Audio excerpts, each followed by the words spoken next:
नमस्कार दोस्तों, हमारे देश में बहुत सारे भगवान हुए जो कुछ ना कुछ सिखा के गए और बहुत सारे देवी देवता हुए जो सबने कुछ ना कुछ सिखाया।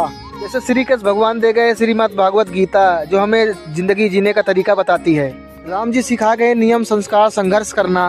भोलेनाथ जी ने योग बनाया, शरीर को काबू करने का तरीका बताया। जैसे हम बात करने वाले राम भक्त पवन पुत्र हनुमान जी के बारे में, बजरंगबली के बारे में। शक्ति कितनी थी आपको पता है? हनुमान जी के 4 नियम बताऊंगा, जिसको फॉलो करोगे तो आपकी जिंदगी बदल जाएगी।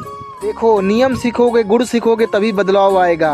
जैसे वही बात हो जाएगी ना। एक सिंपल सी छोटा सा आपको एक एग्जांपल देता हूँ। हम लोग पिछड़े हुए क्यों हैं? सोच सोच का फर्क है। श्री कृष्ण भगवान ने हमें श्रीमद् भागवत गीता दी।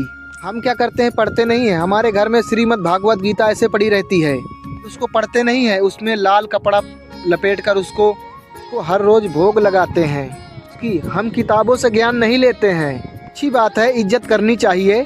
सिंपल इतना करते हैं। हम और उन लोगों में क्या फ़र्क है? लोग क्या करते हैं? हमारी सोच बदल चुकी है।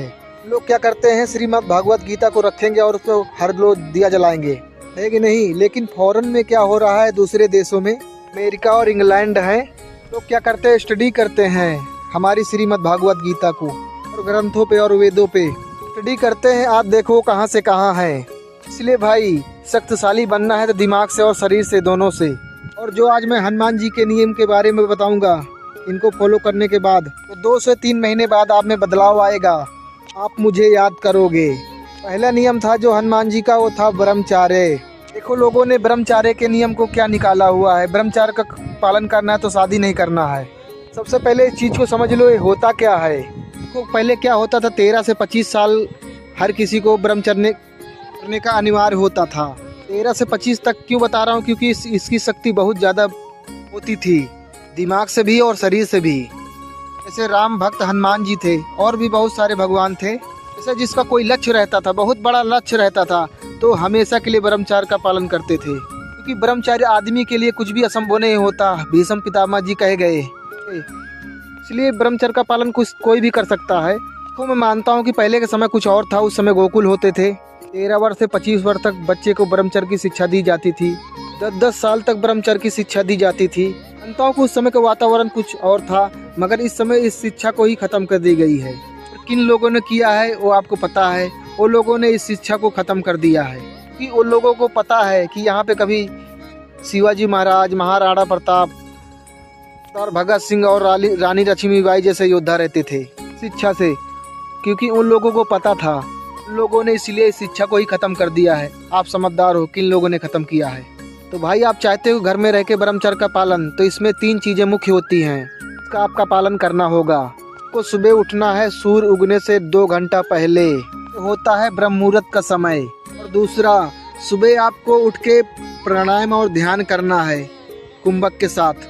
आप वर्कआउट करते हो तो वर्कआउट के पहले करना है, वर्कआउट के बाद नहीं करना है। तीसरा, आप अपने मूत्र इंद्रिय के साथ कुछ न कुछ छेड़छाड़ नहीं करना है, मतलब कुछ भी छेड़छाड़ नहीं करना है। और आपको वीरनाश भी नहीं करना है। ठीक है, आपको ये 3 नियम याद रखना है और हमेशा फॉलो भी करना है। हनुमान जी का जो नियम था वो था भक्ति। जैसे आप सब जानते हो, हनुमान जी राम जी के भक्त थे। हनुमान जी श्री राम जी की भक्ति और ध्यान किया करते थे।